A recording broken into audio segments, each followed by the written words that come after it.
It is Sunday, the 6th of December 2015. I'm in front of the Unitarian Church in Montreal, protesting against various Unitarian Universalist injustices, abuses, and hypocrisy, including, but not limited to, Unitarian Universalist misuse of Canada's blasphemy law and Bill Cosby-style legal bullying that's intended to cover up and hide the fact that certain Unitarian Universalist ministers have not only engaged in what the UUA's Stikeman Elliott barristers and solicitors litigation lawyer describes as such despicable crimes as pedophilia and rape, but they've also been convicted of such despicable crimes.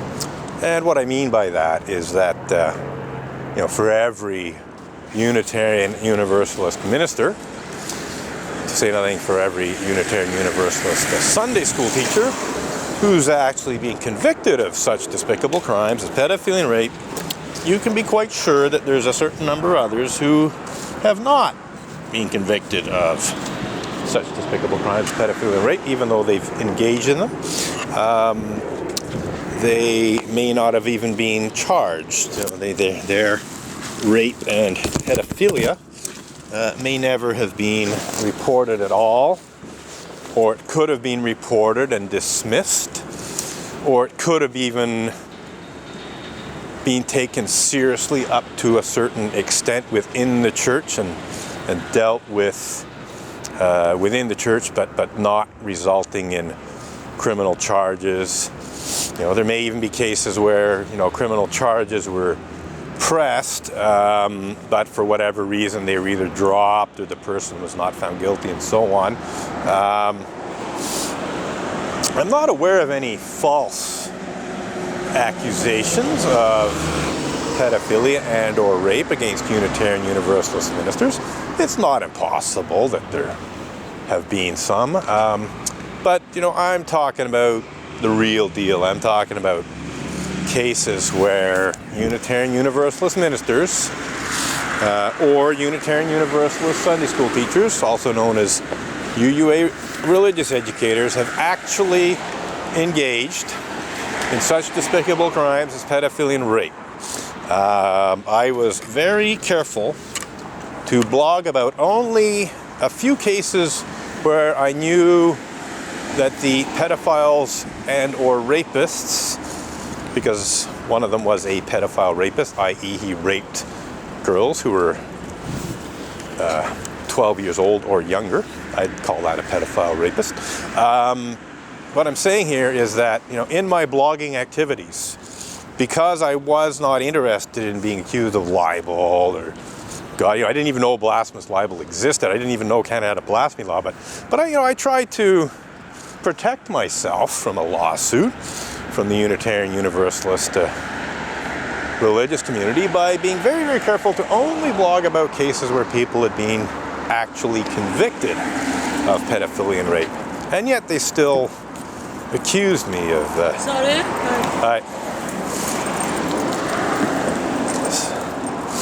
They still accuse me of not only ordinary civil libel, but blasphemous libel, which is a criminal act. It's just, quite frankly, insane. But that just shows how, if you don't mind my using the term, fucked up Unitarian Universalist leadership is when it comes to clergy sexual misconduct. And I dare say that falsely accusing me of the criminal act of blasphemous libel in an effort to intimidate me into removing blog posts that tell the truth about Unitarian Universalists who've actually been convicted of such despicable crimes as pedophilia and rape is pretty damn fucked up, if you don't mind my using that term in this context. And it's a huge fuck up on the part of UUA President, Reverend Dr. Peter Morales, former UUA Executive Vice President, Kathleen K. Montgomery, and whoever else was involved in this attempted misuse of Canada's blasphemy law to cover up and hide such despicable crimes as pedophilia and rape committed by Reverend Mac Mitchell, Richard Buell, and others who I will not name at this point in time, but Reverend Mac Mitchell and Richard Buell were both convicted of such despicable crimes as pedophilia and rape. There's nothing remotely unfounded about what I said about them. My sources of information were from published newspaper reports amongst other sources, but I really didn't say anything that wasn't public knowledge already. It wasn't well-known public knowledge, and this is why the Unitarian Universalist Association tried to intimidate me into removing the blog post, because they're trying to keep it as hidden as much as possible. They know that Reverend Mac Mitchell was convicted of raping teenage Tibetan refugees who he had lured away from India with promises of a better life in America. The Unitarian Universalist Association knows that. In fact, UUA Executive Vice President Kathleen K. Montgomery knows that very, very well, and yet UUA Executive Vice President K. Montgomery would have been the person most responsible for hiring Stikeman Elliott barristers and solicitors, litigation lawyer Maitre Marc-Andre Coulombe, to falsely accuse me of the criminal act of blasphemous libel in an effort to intimidate me into removing blog posts that tell the truth about Reverend Mac W. Mitchell, Mac Wallace Mitchell, to say nothing of Richard Buell. So this is just, brazen lying on the part of Kathleen K. Montgomery. And as far as I'm concerned, UUA President, Reverend Dr. Peter Morales. It's not clear how much hands-on responsibility Reverend Dr. Peter Morales had in terms of the UUA hiring Stikeman Elliott to falsely accuse me of blasphemous libel, to say nothing of some other ludicrous accusations, in an effort to cover up and hide clergy abuse, which was not limited to such despicable crimes as pedophilia and rape. But certainly that was the worst, most shameful, immoral, unethical, borderline criminal accusation in the cease and desist demand letters I received. But nonetheless, like the president of any institution, Reverend Dr. Peter Morales is ultimately responsible for this. And I suspect he actually did I think he knew quite well what was going on. I expect he authorized it. But even if he didn't, let's pretend for the sake of argument that this was something that Kathleen K. Montgomery thought would be a really good idea to do, and she did it behind Reverend Dr. Peter Morales' back. Let's pretend that Reverend Dr. Peter Morales was totally blindsided by this, immoral, unethical, borderline criminal attempted misuse of blasphemy law to cover and hide clergy abuse committed by Unitarian Universalist ministers. Well, when I was accused, which was June 1st of 2012, I very quickly made it very, very clear to the UUA's lawyer that I was absolutely not guilty of making unfounded and vicious allegations to the effect that ministers of the association engage in such despicable crimes as pedophilia and rape, to use his exact words, and that I was most certainly not guilty of the criminal act of blasphemous libel, and that I expected him and the Unitarian Universalist Association to formally withdraw that false accusation, publicly apologize for making that false accusation, and tell the truth about exactly how many pedophiles and rapists there are or were within the Unitarian Universalist religious community in terms of the clergy and religious educators. I mean, I'm not talking about ordinary run-of-the-mill Unitarian Universalists. My issue was in terms of Unitarian Universalist clergy misconduct and misconduct committed by Sunday school teachers and, prominent lay leaders and so on. So I said, you will do these three things. You will withdraw the false accusation and apologize and tell the truth. Very early on, like in June of 2012, I'd already sent out emails to that effect. Well, guess what? It's 3.5 years later, and this has not happened.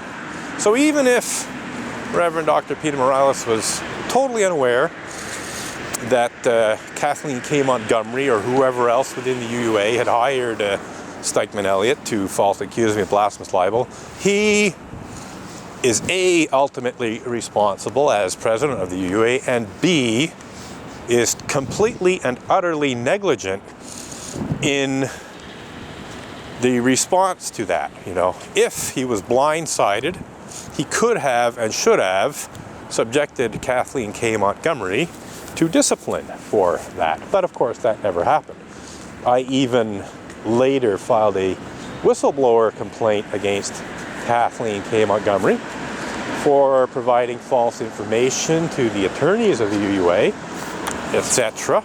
And of course this was just brushed aside by the UUA. They did absolutely nothing to hold Kathleen K. Montgomery responsible for her involvement in the UUA's legal bullying. So, President Morales, as far as I'm concerned, is totally 100% complicit in this. And in any case, he almost certainly did authorize it, because the guy's a moron from what I can see in terms of some of the things he says. Incredible hypocrite. This guy says one thing out of one side of his mouth and turns around, does the exact opposite on a regular basis. I don't know. I think he's the worst Unitarian Universalist Association president I've had the misfortune to deal with. Previous to him there was Bill Sinkford, and previous to Bill Sinkford there was Reverend Dr. John A. Burens, and of the three of them, Reverend Dr. Peter Morales is by far the most foolish. I'm not saying Bill Sinkford wasn't foolish. I'm not saying Reverend Dr. John Burens wasn't foolish. I'm not saying, the two other presidents weren't immoral and unethical as well. But Reverend Dr. Peter Morales really takes the cake on all of those fronts.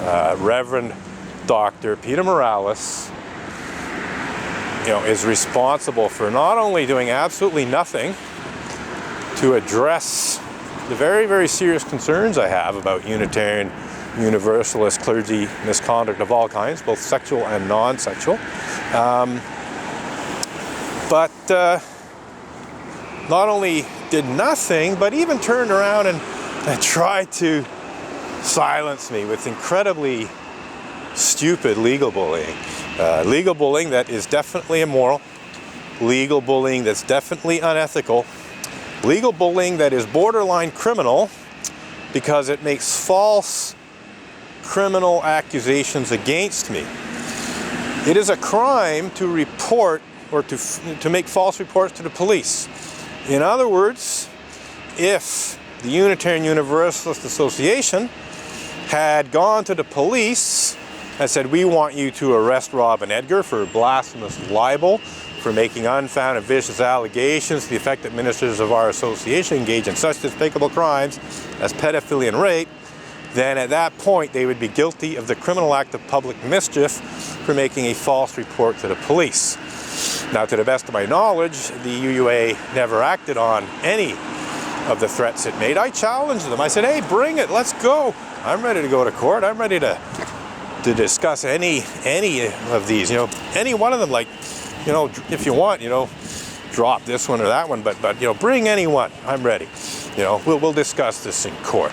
We'll see if using the colloquialism sucks and blows at the same time to describe a minister's two-faced hypocrisy is sexual harassment against that minister. We'll see if publicly criticizing Reverend Dr. Victoria Weinstein's obscene and sadistic sodomy fantasy, in which she imagined, and this is an exact quote, South Dakota State Senator Bill Napoli anally impaled on a Statue of Liberty's torch. We'll see if that's threatening and defamatory conduct amounting to sexual harassment of Reverend Dr. Victoria Weinstein. You know, the UUA, through its Stikeman Elliott litigation lawyer, had the unmitigated gall to accuse me of making threatening and defamatory, engaging in threatening and defamatory conduct amounting to sexual harassment of Reverend Dr. Victoria Weinstein, also known as Peace Bang, because I had publicly criticized what can be properly described as her threatening and defamatory conduct amounting to sexual harassment, if not death threats, against Republican State Senator Bill Napoli. This just shows how outrageously hypocritical Unitarian Universalist Association, moral leaders are. Talk about sucking and blowing at the same time. I mean, that is just, really sucking it in and blowing it out at the same time. Just incredible two-faced hypocrisy, which of course is what the term sucks and blows at the same time is all about. Sucks and blows at the same time is accusing someone of engaging in two contradictory actions at the same time. So anyone who knows anything about definitions of words and phrases knows perfectly well that the term sucks and blows at the same time would lose all its meaning if it was about anything other than inhaling and exhaling air at the same time. Which is an issue I haven't actually dealt with in detail in any of my letters to Maître Marc-André Coulombe. I might have to get around to that sometime. So it could have quite a bit of fun pointing out how the term sucks and blows at the same time has